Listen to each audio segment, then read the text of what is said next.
Welcome in, guys. How's everybody doing? Good. Excited. Good. So we're going to talk the state of Penn State football. Are they doing enough? Chris is going to give his piece. We're all going to give our piece, on the state of things, what we think they've been doing, how we think they've been doing in the portal and stuff like that, recruiting, whatever. Chris, Joe, Brett, and Aaron are going to be doing a recruiting show. We're setting up a date and time for that to start. It's going to be its own segment, its own thing. I'll probably host it until Brett kind of gets his stuff down with that. It's not easy, so I'll get that down. But we'll be starting that here soon. Sorry to those of you that were waiting. I just put it up so that you guys know it's coming on, and then hopefully you get a notification when we go live. But so it seems like, I like Aaron said, I think we're going to get a few more people. We were having a conversation before we went live, and I wanted to go live so we get all the content on the show. But we're just going to talk about what Penn State's doing right now. So I guess, Chris, you start. Joe has to get off at 10 because he's got a date to the movies, going to watch Sydney Sweeney. And the date is Sydney Sweeney, but yeah. Right. Well, I wasn't going to say that. I don't want to give it too much personal information out, but because she probably is near where Joe is right now, down in Florida. But for those of you that don't remember, Joe's been on here before, and he's actually named after Joe Paterno. His dad played for Penn State. So, Joe, welcome back in, man. Thank you. Chris, go ahead. State of Penn State football. And then we'll kind of Joe. Whenever I see you in the chat, I see the older picture. I guess that's your father. No, that's someone else. That's Joe Paul, I think. Yeah, Joe. Oh, okay. Yeah. You kind of look like him. I wasn't sure if it was all right. Carlos Cortes is his dad's name. Yeah. No, Joe, you want me to start with the all right. Real quick, Joe. When did your dad play? Like, give your dad's background a little bit. So he played. Sorry, Chris. No, that's all right. Go ahead, dude. Well, my dad grew up in South Florida. He went to Hialeah, Miami Lakes. I think he won a state championship there. And then my dad's dad was at Penn State, so he was getting offers from pretty much a bunch of schools down here, like SEC. And then eventually, I forgot how it happened, but Penn State saw his film and he got a scholarship to play for Paterno. He played from 76 to 79, and he has a Fiesta Bowl ring. He had a couple good seasons with them, and he's on the Letterman's wall too. Oh, so that's just his background, I guess. Yeah, man, he's a Joe, and like I said, Joe is literally named after Joe Paterno. Carlos is a Penn State legend. Sorry. Gus. Hold on. I got you. Gus, get out of the way. What are you doing? This is a picture of my dad standing him and Joe, if you could see it. Yep, we can see it. Nice. That's awesome. Yeah, here's his name right here, if you guys can see it. Carlos Quirch, number 89, played linebacker. So right there, number 89, yeah. What year was it that he played? 79 is when he graduated. 76 to 79. He played Matt Millen and some of those guys back then. He played with Blackledge. I think he played with Greg Garrity too, didn't he? We've had his son on here. Matt Suey. He was on the 85 Bears, Matt Suey. But Joe. So Chris, I'll let you go here. But Joe was a commenter, and Joe was just, he started watching us and everything, and we just connected. I can't remember how, but you wanted to meet us at the spring game the one year, I remember, but it was raining, so we didn't even go. But and I remember you guys had flooding at one point. Yeah, I was gonna go to one of the spring games, and the airport got flooded, where I was. I couldn't even go. Yep. So I went the year after. Okay. Yeah, but it's just it's funny how people kind of come together. You know, Joe's literally named after Joe Paterno. His dad played at Penn State, and Joe started watching us, and you know, he likes the show. He likes Brett and I. So, and Joe, Joe, and Brett, we talk a lot. So it's good to have you on, Joe. But Chris, go ahead, man. Yeah, no, I was just gonna say it's interesting that you're from Florida, because he didn't really recruit in Florida that much. Like Joe was more of a regional guy, and he didn't like, the furthest he usually went was like the Carolinas for like a Bobby Ingram or Courtney Brown. But so that's a cool story. But anyways, no, I mean, I think they did pretty good in the portal. Like I said last time, they addressed a lot of needs. Like some of those Iowa State guys are pretty good football players. We'll see how they do in the Big Ten versus better competition. Like I said, I was just a little disappointed that they didn't go after some bigger name guys like receiver, get a big time D tackle in, since I know we got big body D tackles, but just get some more playmakers, some difference makers, because we were, like I said, led to believe that, I was told over and over again by people in the know, it was talked about on message boards during the coaching search by insiders, whoever the new head coach is going to be, that Pat Kraft wants a guy that's going to be aggressive in the portal, go big game hunting, go after some bigger names. And I get that we had to replace a ton of talent, a ton of roster, half the roster, that you couldn't just go out and spend like a drunken sailor. But I did think we would have gotten a few more bigger names and been a little more aggressive for top guys in the portal. And just to give you an example, this is just my take of how my assumption of how Matt Campbell's going about things. And it's basically what we're talking about off air. So just to compare how Lane Kiffin at LSU, having to replace a ton of guys there too. They didn't lose as many guys as Penn State, but they lost a lot. They lost a lot of guys. So Lane Kiffin was at Ole Miss, right? Now, and I don't care about Lane Kiffin's character. That's not what this is about. I'm just talking about his NIL approach. Lane Kiffin at Ole Miss compared to Matt Campbell at Iowa State. Lane Kiffin at Ole Miss, they had good NIL, but I don't think it was what he has now. But even at Ole Miss, he was very aggressive in the portal. He wasn't afraid to go after big names, difference makers, and that's what he did in the portal. When he's now at LSU, he was given $25 million, $25 to $30 million is what he was given to build a roster. So just about the same as Penn State, if not a little less. I mean, who knows if what numbers are accurate, but I'm just saying what's reported. That's what's reported. And he still went big game hunting. He went out. He wasn't afraid to attack the portal. He got a top DN. He got a lot of top players in the portal that didn't just follow him from Ole Miss.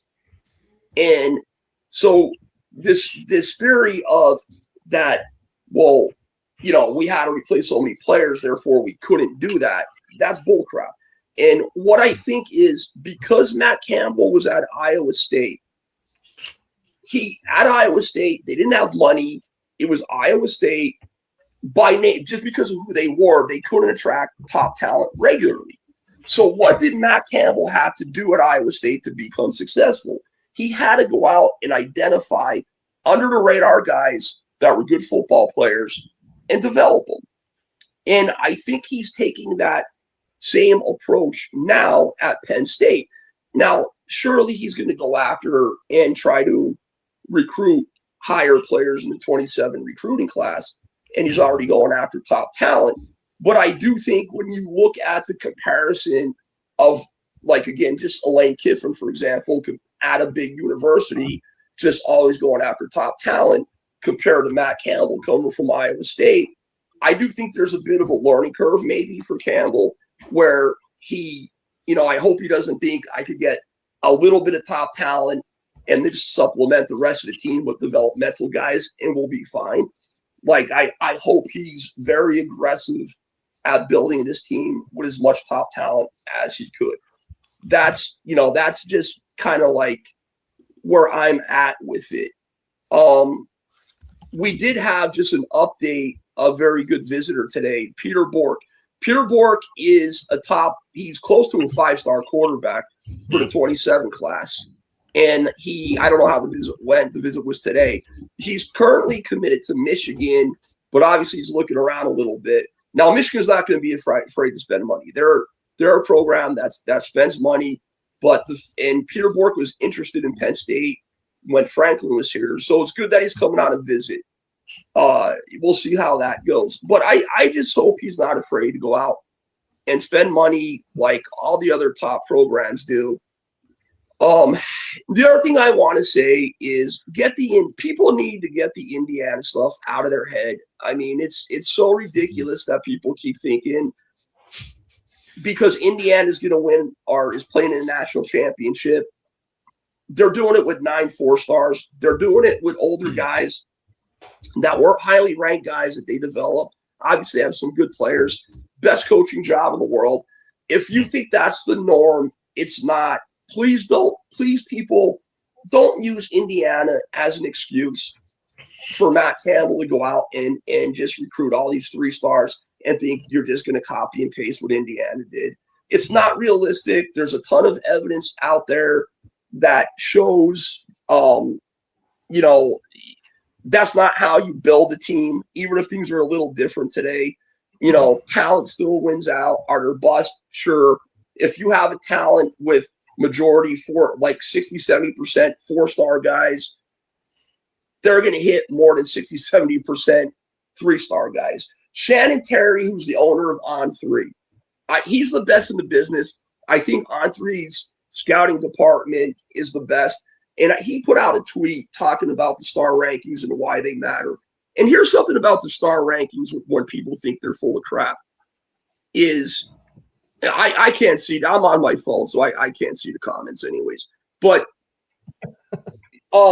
it's not just like some football nerds behind the desk creating these star rankings. These star rankings come from college scouts. They come from coaches. They come from people with a football background. So here's him talking about the star rankings, why they matter. He says, now, Mark, I actually emailed you this tweet. I don't know if you could put it up on your screen, but I emailed it to you. Yeah, I'll just read it real quick. It says the math is empirical. It's crystal clear.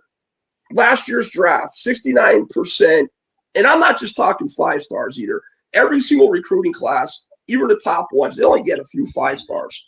Your top talent is made up of mostly 4-stars. But anyways, the math's crystal clear. 69% of the 5-stars were drafted and 65% over the last 3 drafts. So a 5-star is 19 times more likely to be drafted than a 2-star. 4-stars are 7 times more likely to be drafted than 2 or 3 stars over the past 3 decades. That should tell people something.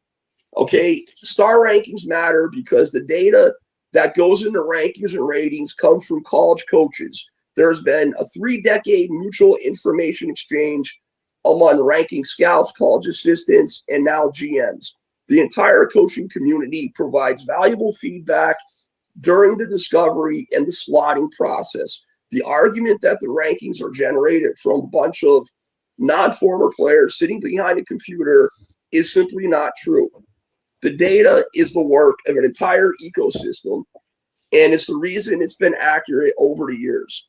And the star rankings matter because the teams that most often win the titles, like Alabama, Georgia, Ohio State, LSU, etc., have consistently been the team over the past decade that have won titles that have annually placed in the top 3 to 5 in recruiting rankings. So it's, I don't know, like when people talk about the star rankings not matter, it's they're ranking like thousands and thousands of people. Okay. I checked, there were 400, I don't know if it's just 5 and 4 stars, just 4 stars. There are 4 stars, 400 4-stars, and of course there's going to be busts. Of course there's going to be busts. Player to player, there's going to be busts. But No one could explain why 19 out of the last 20 national champions have all had majority 4 and 5 stars on their roster. More than 50% of their roster filled with 4 and 5 stars. Georgia's last 2 national championships, when they went back-to-back with those great defenses, was Trayvon Walker a 3-star? Was Jalen Carter a 3-star? Was Jordan Davis a 3-star? No, they're all top 4 and 5 stars. They're all highly ranked recruits. The Kobe Dean, the list goes on and on and on. I now a walk-on quarterback came on for him, but the team, majority of the team, were highly ranked guys, just like LSU was. I know I'm a broken record to some people in the chat that are probably commenting, we already heard this, but I just keep seeing. And here's something I'm so sick of hearing. Fit. Everybody's comeback is, well, fit matters more. And I can't see the comments. Fit Chris, matters more. Can you see the screen? Can you see the Yeah, screen? I'm on my phone. I'm No, fine. you're good. I don't need I'm to just see going it. to pull them up for you. Oh no, I'm just saying, if I'm commenting about, I'm not saying this based on anybody's comments because I can't see it, is what I'm saying. This is just my thing. Like, everybody says, oh, well, fit matters. Of course fit matters, but people say fit matters every time we don't go after a big player, every time we don't spend money like other teams. There's this assumption that if a kid wants a lot of money and you bring a kid in, a top player like a Quincy Porter or Mylan Graham, that they're divas, they're bad kids, they're not going to work out. It's total bullshit. It's ridiculous. There's a ton of evidence out there that shows great players that wanted bags, that still competed hard. They didn't blow up the locker room. Are there going to be some assholes that are divas out there here and there? Yes. But there's always the fallacy of, oh, well, he's a bad fit. I always hear that from Penn State fans when they don't go out and spend money for top players. I've heard for years, oh, let Miami overspend for them guys. They're not going to buy their way to a national championship. Well, look where they're at now. I've heard that for years. So just get the Indiana delusion out of your heads. You still got to acquire top talent. Will you lose some and not retain some? Sure, but you're going to retain most of them. You've seen all of the top players from Iowa State follow Matt Campbell, and did they get some money? Sure, but could they have went other places and got a lot more money? I bet you they probably could have. They're going to stick with their coaches, just like Ethan Grunkenmeyer went to Virginia Tech, just like Tyser Denmark, who Franklin gave no chance to, went to Virginia Tech. So you're still going to retain most of your players. They're not all just going to jump the boat to go for another bag. And if they do, if you sign a kid, and I know this doesn't make sense, like with contracts, if you sign a kid, okay, and he doesn't pan out, let's say you give a kid an $800,000 NIL deal, a top talent, right? And you see he's not working out and he wants to leave, or if he does work out, he wants to go. So you don't keep paying him. You don't have to keep paying him. That's what Penn State did this year with all the guys that Franklin gave deals to. I'm sure Andrew Olish wanted to keep making $1 million, wanted to keep his $1 million NIL deal. They said no. You don't have to keep paying them.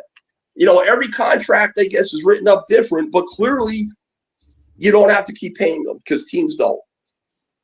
And as far as the NIL, so they're given $30 million. Now, something you got to remember, all the players that left, the 40-some, 50-some, however many it is, that portaled out, all that money is now freed up. Like, that wasn't part of the $30 million. So you have all that, like Andrew Olish's $1 million is now freed up. All that extra money from all these other players of whatever Tyser Denmark was getting, of whatever Tiki Hayes was getting, Egan Boyer, Chaz Coleman, all that money is now freed up on top of the $30 million. Okay? And one last thing I want to say, I don't know if I said it here or if I mentioned it offline, is as far as Adidas goes and the revenue sharing, that kicks in July 1st is what I was told. July 1st is when it flips over.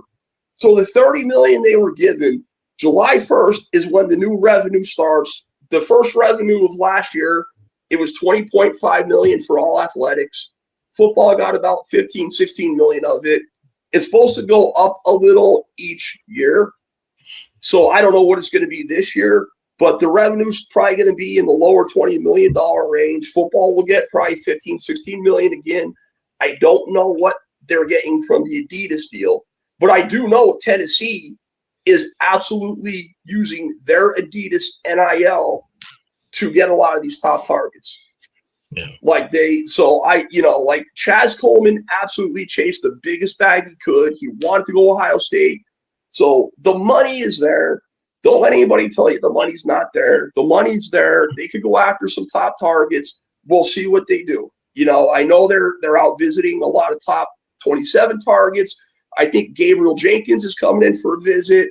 Peter Bork was here. They were out visiting Keemon Spell. They're visiting Khalil Taylor. I know they're setting something up with Matthew Gregory. So that's pretty much my spiel. Hopefully he's more aggressive in recruiting the 27 class than he was with the portal. That's what I got. So all right. Hope I wasn't too long-winded. Yeah. Joe, you give your piece, man, because you got to get off soon. So go ahead.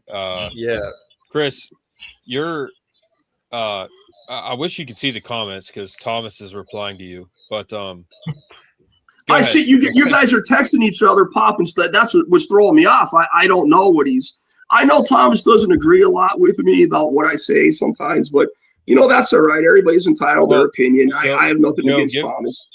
Joe, give your piece and then you can hop off and then Chris, you can see the screen though, right? Yeah, I can see the screen, no problem. I'm on my phone. I'm on my phone. If I pop up the comments, can you see them or not? If I pop them up, can you see them? Yeah, I can see them if you pop them up. Can you see this? Yes, I can see it. All right, we'll get to it. Joe, just make sure you watch it later on. I replied to Thomas a couple times, so yeah. Yeah, I just think for this class coming up, I think maybe he was just trying to we had a recruiting class depleted, so I think a lot of what he was trying to do was just bring in guys that he knew would fit his culture to mesh with the guys currently on the roster. So I feel like maybe that's why he was trying to prioritize just bringing in guys that he knew, just because we had scholarships to give basically. And then, I think we should maybe judge him more harshly on 27, 28 classes. And it seems like he was on the recruiting trail for the first time yesterday. Yeah. So I think this was just kind of a class to establish culture to pretty much, which is why he brought in so many of his guys. Yeah. And Jared, we'll get to you, man. Welcome in. Jared is joining us. My whole thing real quick is, guys, Franklin really put us in in my opinion, Franklin put us in a tough spot. He quit on Penn State. That put us in a tough spot. Terry Smith literally took a sinking ship and literally not only took it to the shore, but we ended up winning a bowl game. I mean, it's what Terry Smith did is insane. It really is. I know we won the Pinstripe Bowl and we beat it's still Clemson, but we beat with the starting quarterback. But we beat a Clemson that had a lot of guys sitting out, this and that. Terry Smith did a phenomenal job. He took a sinking ship and he kept it afloat. He gets all the credit in the world. He probably game planned against Signetti the best out of anyone, and he's been a head coach for 4 years. The team that is probably one of the most insane stories. To me, one of the best national champions ever. It will be Indiana. Penn State almost beat them after a new head coach took over. 2-3 weeks before that, and the only reason we lost to Indiana is because Jim Knowles couldn't coach a defense to save his life. So, and we had our backup quarterback running QB draws. But Franklin really, really screwed us. So to me, and I've with Chris, I don't disagree with Chris. I do think Chris is right. I'm just trying to analyze what they're doing and why. And I try to put a positive spin on it. But when you have what they're doing now, I think a lot of it is honestly, and I don't think anybody wants to admit this, Penn State is not a destination right now. I know it's Penn State, but Franklin really screwed us over when he quit on us and put us in such a tough spot. Players don't want to come here. Players don't know Penn State like we do. We know everyone's going to be fine, but players don't know that. These kids are young. They're dumb. No offense to them, but they're young and dumb.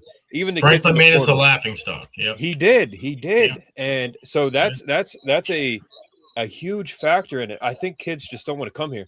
He's bringing in guys that he's comfortable with right now, maybe guys that aren't the best because he wants to develop them, win some games like Indiana, and then we're going to get the big guys. That's my opinion. And again, I don't disagree with Chris at all. I think Chris is right. But I'm just trying to take a little bit of a different approach to why are they doing this? Because I think Matt Campbell's a real coach. So I'm like, all right, they must be doing it for a reason. You know, he's not a moron like the previous guy. But Joe, go ahead and finish up before you need to get off. Are you getting off right at 10? We're probably gonna leave around 10:15. So I mean, I'm fine, just chilling. But yeah, that's basically all I really wanted to say is that this 26 class, I hope it was just to establish culture, which is why we didn't really go to other schools too much. We got some UCLA guys that fit our D-line coach, and obviously he trusts. I feel like our coaches just kind of brought guys that they trust with them. But it seems like we're. Can I just respond to that real quick? I for the record, Matt Campbell is a culture builder. That's what he does, and he builds a good, tough culture. So I don't want anybody to think I have absolutely no issue with any of the Iowa State guys you brought in. I mean, you needed to replace 40-some, 50 guys, whatever it was. I have no issue with bringing in the Iowa State guys to build that culture up and establish that culture. I'm just saying you still could have made some big splashes while doing that. That's all. So I just don't want the people think I have an issue with bringing in any Iowa State guys. But when I go on and I look at guys like Heath Jones from Grambling State, who didn't even have a recruiting profile, and I see Division friggin' 3 quarterbacks and shit, well, that's a little nuts. But go ahead. I'm sorry. Yeah. Yeah, and go ahead. Yeah, I was just saying, it looks like we're going after blue chip guys, especially in state for 27, 28. So I'm looking forward to see how those classes end up for sure. But. And how can they not like Matt Campbell once they meet him? That's the thing. Yeah. Once they meet him and he gets on the trail, they're going to love him. Yeah. Yeah, and the only thing that with me and Chris and Brett and I have talked about it, I think Chris is at the most. I think Chris is just a little too ahead of himself. That's all. That's my only stance. I think we just need to sit back and just be like, this is where we're at right now. We can't. Sure, we should be getting bigger guys, but we're not. We're just not there yet because, this season isn't. We're a lot nationally, we're a laughing stock, man. What happened this year? I said it before. We had the scandal happen here. That was horrible. That was really hard to live through. I was a freshman. I tried out at Penn State. I lived through. I was right there. I was at the front lines when all of that happened. So this year, devastating, dagger through the heart. But man, we've been through worse. So we're kind of in that same situation in a way where we are literally at ground zero. We're starting from the ground level and we're building it back up. So I think a lot of it is the fact that we're not a destination right now, and I get it. And Franklin really put us in a tough spot. That's why I said fire him 8 years ago, but no one listened to me. So they didn't. Now we're here where we're at. So, Mark, could I just respond to that? And I know you always tell me to speak my mind. Don't worry. But I really don't think we're at ground zero. We've never been we've never been a destination spot. Even when things are going good, we've never been that cool team. We're still in Central PA. But it's there's an old term used to hear, people still use it. They're good teams don't rebuild, they reload. And that's what we should be doing, not rebuilding, reloading. Now, obviously, you're rebuilding a different culture, but as far as talent acquisition, money changes all of that. Money, this is all about money today. It is. We are not down in the dumps where it's going to take, where he needs years and years and years to build this culture and acquire all. No, you could bring in players immediately. Look, Justice, you guys know who Justice Haynes is? The running back for Michigan. I think he's one of the best running backs in the country. He's explosive. The guy's a stud. Yeah. He just went to Georgia. He left Michigan for Georgia Tech. Yeah. Okay, so it's all about and listen, we're above Georgia Tech. We're Penn State. We're above Georgia Tech. So this isn't about rebuilding. Yeah, what Franklin did sucked, but it's Matt Campbell's show now. And he could, if he wants to spend the necessary money, like Ohio State, Notre Dame, the people we're going to be recruiting against, he could. It's that simple. It's like I was saying off the air. Keemon Spell, perfect example. You usually don't pay a ton of money for running backs, but he's the best back in the country and probably that good, I would be okay with it. Okay. Keemon Spell's family, I know for a fact, wanted a big NIL deal. Franklin didn't want to give it to him. Pat Kraft stepped in. He said he's only going to do it for like top 10 surefire guys, and he's going to give Keemon Spell's family $1 million. Not his family, but Keemon Spell, you know what I'm saying? All right. Now, if Georgia's going after Keemon Spell, Notre Dame's going after him, they're going to offer that kid probably close to $1 million NIL deal. If we come and offer him $300,000 or something like that, he's going to laugh at us. If we offer him competitively $900,000, $1 million, I'm just guessing those numbers because that's what I heard it was before. What Georgia and Notre Dame's offering him, the kid will come here. Same thing with Khalil Taylor. Same thing. This isn't a big rebuild. This Chris, should be a reload. Yeah, Chris, I disagree, man. I think we are the definition of starting from ground zero, starting from the foundation, building up. And again, I don't think you're hearing what I'm saying, man. We're not a destination right now, okay? We could offer someone $5 million, man. There's other schools out there that could offer them $5 million. We are not a destination right now. That's it. Like that. Mark, do you know we had like a top 5 recruiting class before Franklin imploded? The 2027 class this is one of the best recruiting regions. This recruiting region is one of the best. Because we had a head coach. We had a head coach. We didn't, and now we do. Dude, this is the definition of ground. But we do now. But what I'm saying is, if Franklin was right now, man. If Franklin, it doesn't. Money changes that. Yeah. Yes, what's Oregon? Oregon's, remember Pat Kraft? Oregon's a bunch of fucking weirdos, right? That's what he said in his leak. Like, money changes that. Like, this isn't. You're right. I just think you're trying to. I know money changes it, but we're not the only school that has money, and we have something against us. We don't. I get it, man. I get it, but they don't know that. That's what I'm saying. They don't know that. The in-state kids do. All those in-state kids that visit us. So let me ask you this.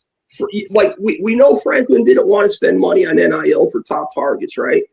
So how did he have guys like Khalil Taylor, Keemon Spell, Leighton Von Brent? I know you don't follow recruiting as much as like me and Brett. How did he have all of these top targets without spending money committed? Being James Franklin and being he doesn't spend big money. You bring in these kids are already familiar with Penn State. They're already on the road recruiting them. Terry Smith went to visit Gabriel Jenkins in Amani. And I think they have another recruit there besides Gabriel Jenkins. Amani's coach said he loved Matt Campbell and Terry's the GOAT. It's not that big of a rebuild, man. It's not. Yes, other schools have money, but Emmanuel Aichano, number 1 offensive tackle in the country. Big Mama didn't want to fly across the country and go to Oregon. If we offered him a reasonable NIL deal comparable to Oregon, he's at Penn State. I said the Brandon Finney piece 100 times. It's not if you offer you might miss on a kid from Texas or you might miss on a kid from Florida, but regionally. in Pennsylvania, Maryland, Delaware, Jersey, regionally, if you offer comparable NIL to kids that were already going to come to Penn State, you won't win them all, but you'll get some. It should not be this big rebuild. So, this isn't the same as after the scandal, but I'm sorry, I just get passionate. Of course it's not. No. Franklin culture rebuild, but not talent rebuild. Right. Franklin still got these guys. Why?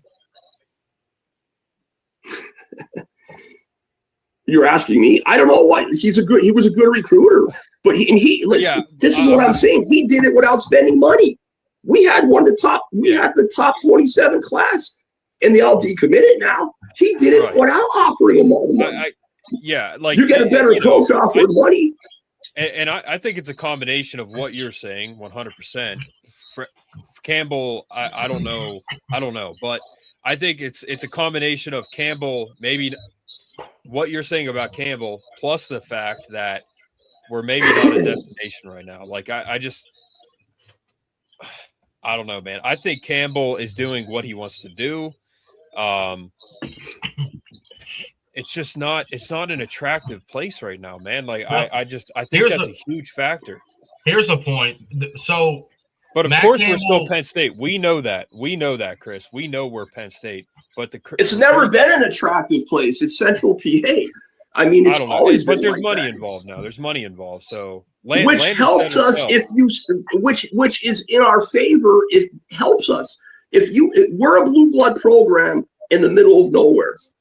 If other places are a blue blood program in the middle of nowhere, or if other places are like Columbus, a city, Austin, Texas, Longhorns, a city. Being that we're in the middle of nowhere, the money gives us that edge. Yeah, and Alabama's the middle of nowhere. Michigan, I don't know. There's not like a whole lot around there.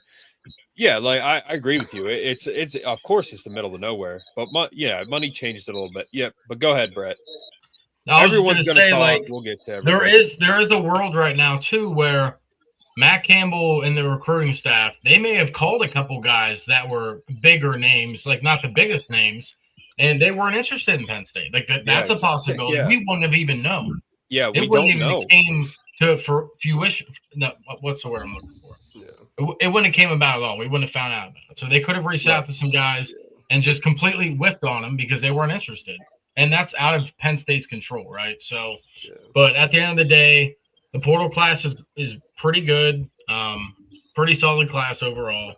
Are there a couple misses that we could need right now? Sure. Like when they were announcing that all these players signed with Penn State today, I was a little annoyed because that means that they're probably not going after anybody else, even though we can still get guys for however long, because once you're in the portal, you can still grab guys. So,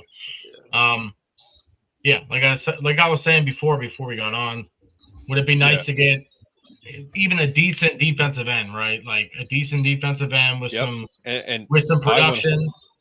I agree. Another 100%. Wide receiver. Yeah, and we're not. Mark, you might want to check your text. One of the group texts, I think one of the gentlemen is saying he got a bounce. Oh, Joe. Yeah, go ahead, Joe. You're good. Yeah, man. I was just saying, like, we're saying this all like right now, but like we're not also saying we're not going to be competitive next year. Right? We're going to be good. We're going to be pretty good. I imagine Rojas and Bacon will start. We have Iowa State was like loaded with like good DB and safety talent, so I imagine Jeremiah Cooper will start. Like, we're still going to be like pretty good next year. We're going to be really good. We're just not going to win. And it's an easy schedule. Yeah. And Joe, keep talking. You're getting off, so go ahead. Yeah. And we have an actual coach now, so if we have less talent than the team we're playing, it's not like an automatic loss anymore. So we don't really like if we don't have all the 5-star talent. Exactly. We're in a totally different spot right now. Like we're in a totally different spot right now. Like Ohio State, like I'm talking to Mr. Bucknuts. I talk to him all the time on Instagram. Big Ohio State guy. He's like, this sucks. You guys got a real coach now, basically, So all right, Joe. Have fun. See you, Joe. It was nice to meet you, Joe. Yeah, nice to meet you. I'll be back on for sure. Send us a video after you recorded that. Yeah. All right. Send us a picture. I bet you Joe's not going on a date. He ain't going hunting for no 2 or 3 stars. Our JUCO girls. I bet he's going out. I bet this girl's a 4 or 5 star. He knows what's up. Yeah, I talked to Gus. He said he'll take over for me. So. All right. Thanks, bro, Joe. Freaking Gus hasn't said a word this whole episode. Stephen Jones, a.k.a. Jared Miller, has been pretty quiet up there if you want to let him say a few things. Yeah. Go ahead, Jared. Yeah. Go ahead, Jared. Hey, listen, it's just an honor to be on the podcast, guys. I love talking Penn State. I love listening to all the banter because, again, I know nothing about recruit. I know nothing about the transfer portal, so I'm trying to get as much education as I possibly can. But for the most part, from what I've seen and what I've seen from texts from ESPN updates or whatever, the majority of what Penn State is doing seems like it's just an important step forward in the right direction. I know that seems like there could be different ways that the steps can go, but I feel like this is the right way to go with it so far. To know that Matt Campbell is our new coach, and he wants to bring in these players from his school because you want to feel as comfortable as humanly possible because this is not Iowa State. I mean, for all I know, Iowa State and Penn State could be kind of similar. I'm not a traveled guy, so I don't know the whole landscape of everything. So I would just assume that it is different, but the culture is definitely more of an expectation. It's not as laid back probably as Iowa State. I think that Penn State has a built-in stress factor that they put on themselves because they want to be the best school in all of the country. But we've seen the limitations. We've seen what guys come in with, and we've seen the coaching. It just seems like there's something that derails all the big names. And I'm not saying Drew Aller is like the poster child of this particular subject, but we're definitely seeing a culture that we've tried to be, but I don't think we ever reached it. I think we were always knocking on the door, but no one was opening it up. So I feel like, all right, now this is a new house. We've entered in a new neighborhood. And Matt Campbell, we knocked on his door. He's opened up, and we're about to go into Matt Campbell's world.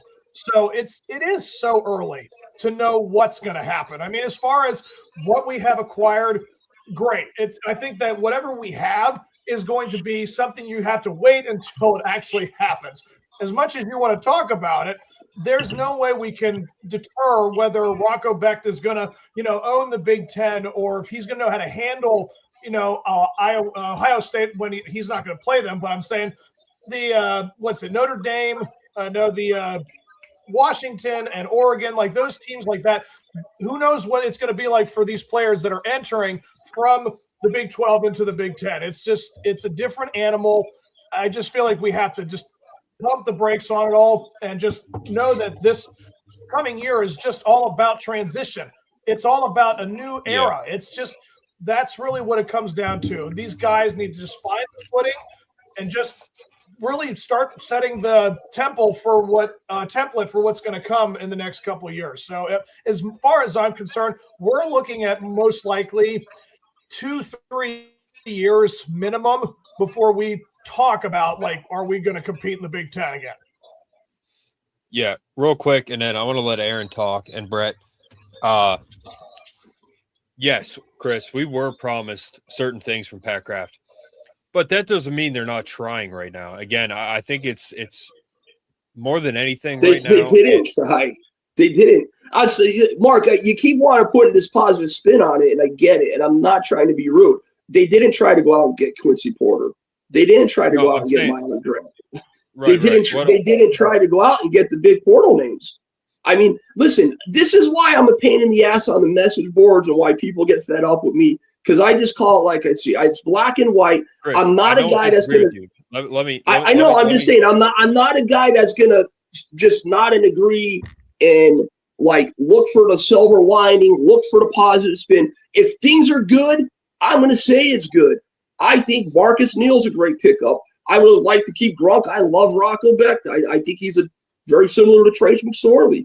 I like Iowa State's offense. I like, what their culture. I like a lot of things, but I'm not going to sit here and not agree. They didn't try. There were big name guys out there that they could have got that they made no attempts for.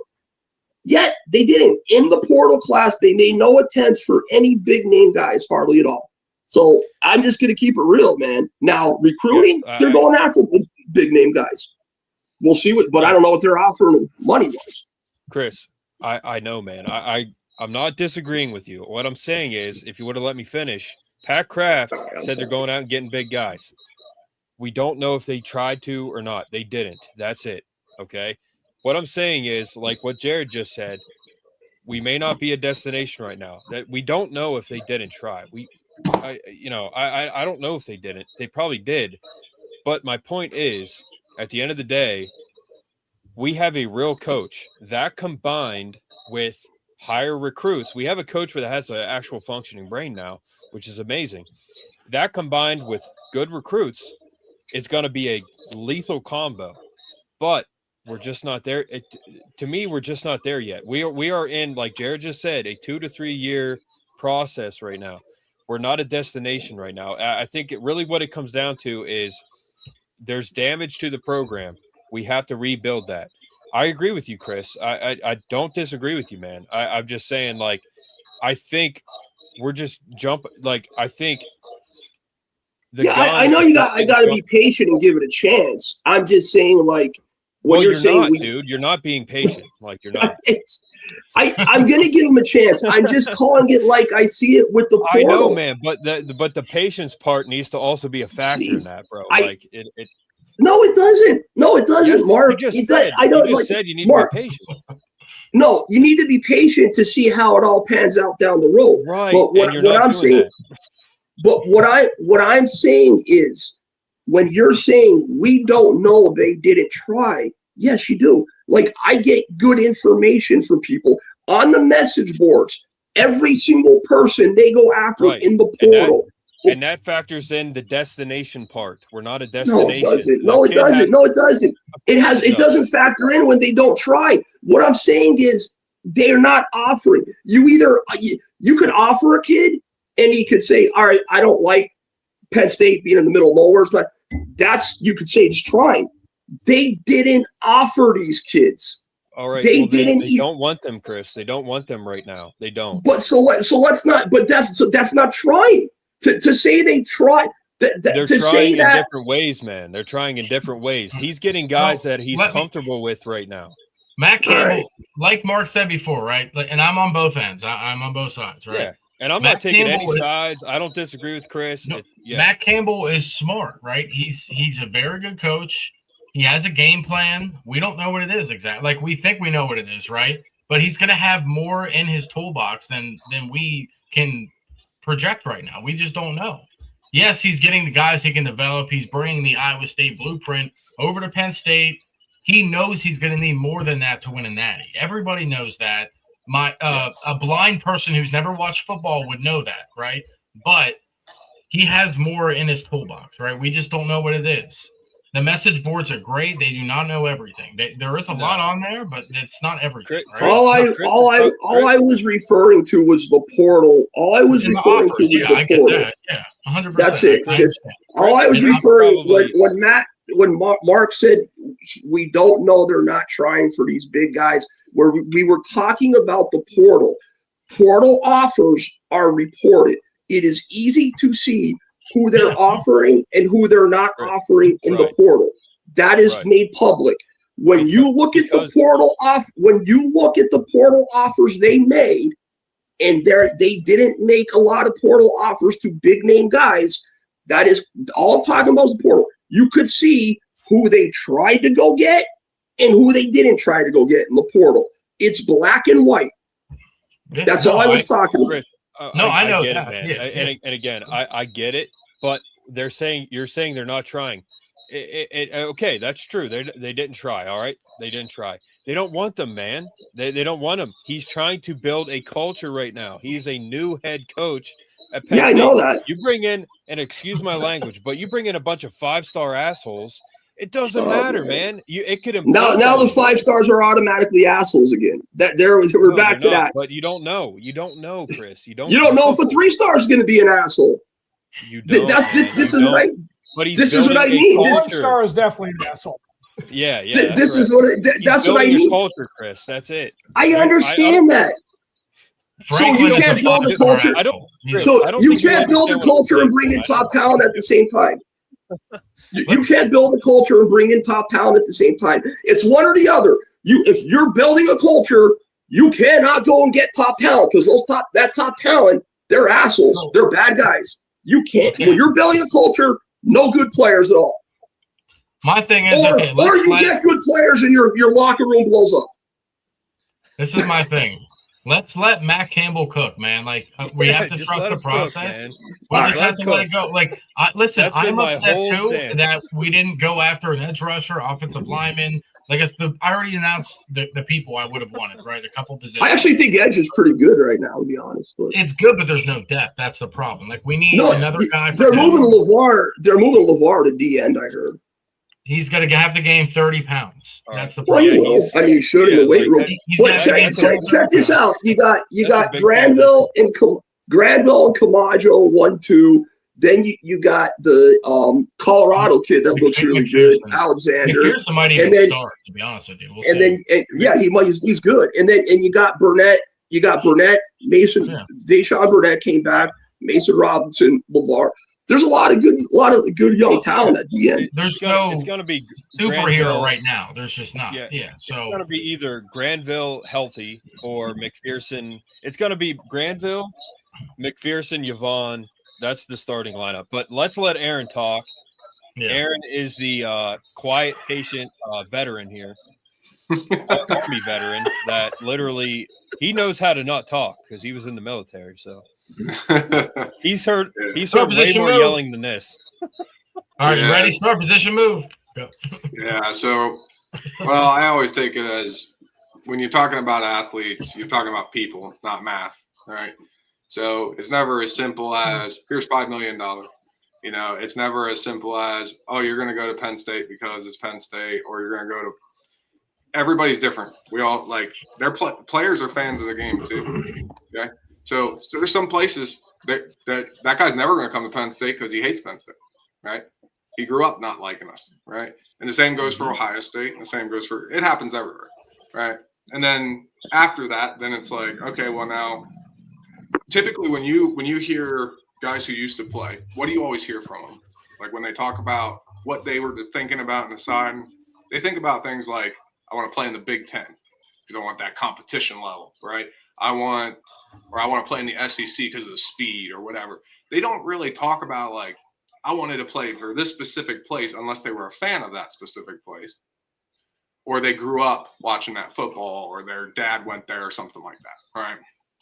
So sometimes, yes, some guys are in it for the money, and you're going to see more of that now. Like that's true. Some guys are in it for the money. If you offer them a bag, they'll come play for you. It's that simple. They kind of do the mercenary thing. And then the question is that good? Is that bad? I don't know. But what you're seeing, I think what you're seeing is you're seeing football level off where Alabama, Georgia, they can't have 5 guys deep of 4- and 5-star dudes anymore. You just can't because they can't pay everybody a bag. They just can't. You can't pay everybody a bag. So what's happening is there's this shift in mentality that's slowly happening. And it's not like a universal thing. So like what Chris said, where the last 19 of 20 teams were all 50+% blue chip, right? That's 100% true for national champions. So why did Indiana get through? Does it mean everything changed? Well, no. It means Indiana did something different. They're doing something unusual, sure. Coaching. But then it's also, there's always like a middle ground where the truth lies on these things, right? So are they just completely flipping the script? Probably not, right? Something changed that made that possible. But does it mean the star rankings don't matter anymore? No, it doesn't mean that either, right? So somewhere in between, you have Kurt Signetti, who figured out if I can't have 5-star depth and I can't have all these super players, you know what I can have in this portal era? I can have a ton of juniors and seniors for my depth who have been training at this level for a long time.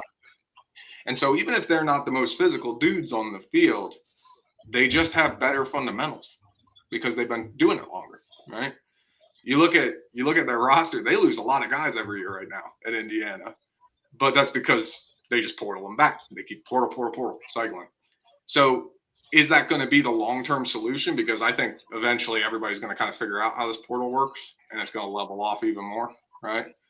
But my big thing right now is with Matt Campbell, like, yeah, I would bet that it's somewhere in between. Again, they probably went after some guys, and they missed on some of them.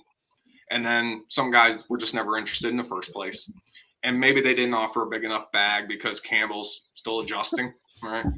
But what I will say is anytime you hire a coach where you're doing a drastic change, what they are doing a drastic change. I don't know that I call it like it's more of a roster reset is the way I look at it. But I can tell you, like, most athletes, if you were to talk to them, the truth is them and their coaches at high school level, they don't look at what happened at Penn State and really think much of it. Like, because they know that dramatic things happen in college football. They know that the Sharon Moore thing happened in Michigan. Most of them, they couldn't care less because they know when they get there, it's not going to matter anyway, right? And that's why, like, even in Penn State's case, we had a much worse situation than this 12 years ago, right? And yet we recovered in about 4 years from that. So it's one of those things. I don't think the athletes care that much about that stuff. I think what they care about is the university that they're going to is a place they want to be. The coaches, more than anything, are the guys they want to play for. And then the money they're being offered is competitive with what they want and the overall, because put yourself in their shoes.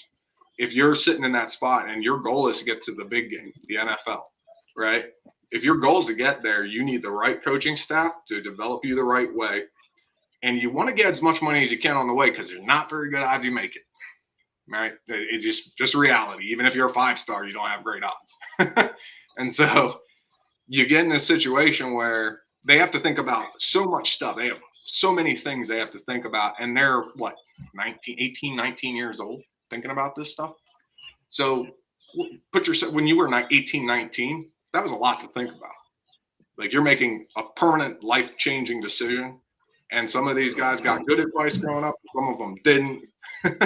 And so you're going to have guys like that guy out in Colorado, the offensive lineman, who got their audiovisual department to go ahead and make him a video so he could bail on them with it, right? Like, you're going to have dumb stuff like that because these guys they're not kids, but they're young adults, and we all did silly stuff when we were that age. So I think when you get a new coach like this and you're doing a roster reset, you just got to let him do it his way. Anytime you hire somebody to do a professional job for you, the worst thing you can do is not let them take ownership. I always said this. When I got hired by my company, that was the first thing I said. You hired me to be an expert, so don't tell me how to do my fucking job, right? Let me do it my way. And then if I fail, I'll eat it because it was my way. I'm the one who failed, right? Mm-hmm. So I think with Matt Campbell, that's what I would say is, like, all right, it's his job. He's the expert. Let him do it. Let's see what happens, right? So that's my take on it. He's going to cook. We got to let him cook. We're going to be good this year, right? We'll just have to wait and see. Yeah, and that does not discount anything Chris has said. No. Chris knows his stuff. Chris would not be on this show if he did not know his stuff. I don't care if any of you agree with Chris, commenters, whoever. Chris can come on here and say what he wants. People want to hear the nicey nice stuff, and I'm just here to give it, to be honest, good, bad, or indifferent. I say a lot of positive stuff as much as I say negative stuff. I mean, maybe not lately, but I mean, I'm still very happy with Matt Campbell's our coach as opposed to other guys. But it's just what it boils down to. It's like the message boards are a prime example. I know, I know people don't think message boards are whatever, but they're just a litmus test. 90% of the people on the message boards want a positive spin. They want to hear the positive stuff. I would rather be realistic about things, whether it's good, bad, and different. But here, let me give you some names, like with the whole diva thing, and I'm not attacking anybody or anything. I'm just saying the whole theory of, because I hear it over and over and over and over and over and over and over again, that you can't just go get these high 4 or 5 star kids that just want a bag. They're going to be divas. They're going to blow up. They're not going to help the team blow up the locker room. So let me give you some names. Now, Chop Robinson, you know who they said was a diva when we didn't pay him? Harrison Wallace. Harrison Wallace went on to be great at Ole Miss. But when Penn State didn't want to, and he would have been gone well, who knows? He would have been gone. Maybe Campbell probably would have kept him. But when he wanted to leave Penn State, he wanted to see the ball more, which I don't blame him because they didn't target him. And he wanted a little more money. I was told by everybody on the message boards and people, oh, he's a diva. He's going to hurt a team. He's a diva. Did Harrison Wallace hurt Ole Miss? So here's some other names. Chop Robinson, he was one of the number 1 edge guys coming from Maryland in the portal. Did he help or hurt the team? And just other team names. David Blay, Bear Alexander were top D tackles from in the portal last year. That would have been great with us. Would have been great. Yep. I heard, don't overpay for David Blay. Let him go to Miami. Well, now he's starting on Miami. Had a really good year. Gonna win a natty. Did Bear Alexander killed us. Bear Alexander made a ton of plays for Penn State. Did he hurt or help? These are remember, the theme is these guys are divas. They hurt teams. They don't help them. Walter Nolan was a top D tackle, left Texas A&M to go to Ole Miss for a bag. Played great, was a first-round pick. Kevin Concepcion, who we were supposed to go after, is the number 1 receiver in the portal last year, one of the top receivers. He went and balled out at Texas A&M. He came from NC State. He was okay this year. He wasn't great, but yeah. He was their best receiver. He was their best receiver. Helped them Mario a lot. Craver was but so Quinshad Junkins, was he a diva when he left Ole Miss? Did he hurt Ohio State? No, he helped them win a national championship. Well, I actually think he's a diva out of all those people. He probably But he helped them win a national championship. No, he did. But this Ohio State. What I'm saying is he didn't hurt the whole theme is no, they're going to hurt the locker room. They're going to Ohio State their whole team is divas. That's why it worked out. The whole team is divas. Oh boy. Either way, they're getting the talent and they won a national championship. My bottom line for me is I want to win natty. When Bo Nix left Auburn, I think he worked out pretty well when Oregon paid him a ton. I think Dylan Gabriel worked out pretty well when Oklahoma foolishly let him go and Oregon paid him a ton. Dylan Diamond, he was the one of the top safeties from Purdue last year that went to Oregon. That's the guy that intercepted Drew to win the game. Did he hurt? These are all supposed to be the deal. I could give you a million names of guys that went for a big bag, that didn't hurt their team whatsoever, that improved their team greatly, that made a huge difference to their team. Sure. I mean, you might have one asshole out of every 20 top player that looks for a bag. You might have one guy that doesn't work out, but just blows up a locker room because he's a dickhead. Yeah. You guys saw Jordan Seaton right now. This is an asshole move. He told Colorado, make a video for me. And they thought it was for his return. It was for the portal. Yeah, that was fun. Brett, no, that's an asshole move. I'm not saying that's not an asshole move, but they don't have to pay him anymore. I mean, whatever he was making at Colorado, they're done paying him. That's it. Yeah. All right, Aaron, let Aaron go, and then Jared.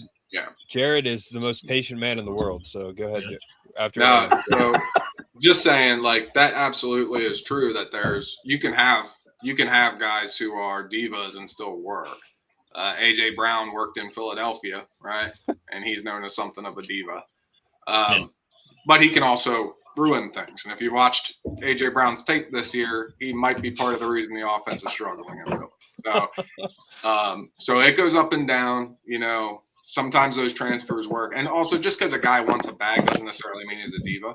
He may just be trying, his family is involved in that. They're trying to maximize their success and wealth, right? And I can't blame people for trying to do that. It's more about what's your mentality, right? Is your mentality, I want to get paid, but also I want to play great football. Maybe you're not, right? So that's just what I'm saying, man. Go ahead, Jared. Yeah, like I said, there's guys out there that are like that, but there's the majority of guys aren't. Like when I say diva, I don't mean just. I'm just talking about a guy that's not going to work out, that he's going to be a locker room cancer, and he's going to hurt the team more than he helps them. And the majority of these guys that are top talents that do work out, they help the team. They don't hurt the team. But again, that's, Matt Campbell's building his culture, and it's that, hey, well, can't go get these big, like you just, and I'm not saying be an asshole towards you guys. I hear it everywhere. I argue with my best friend about it. I argue on the message boards about it. I'm just, I don't know. I just call it like I see it. And it's, I'm not going to pretend. Chris,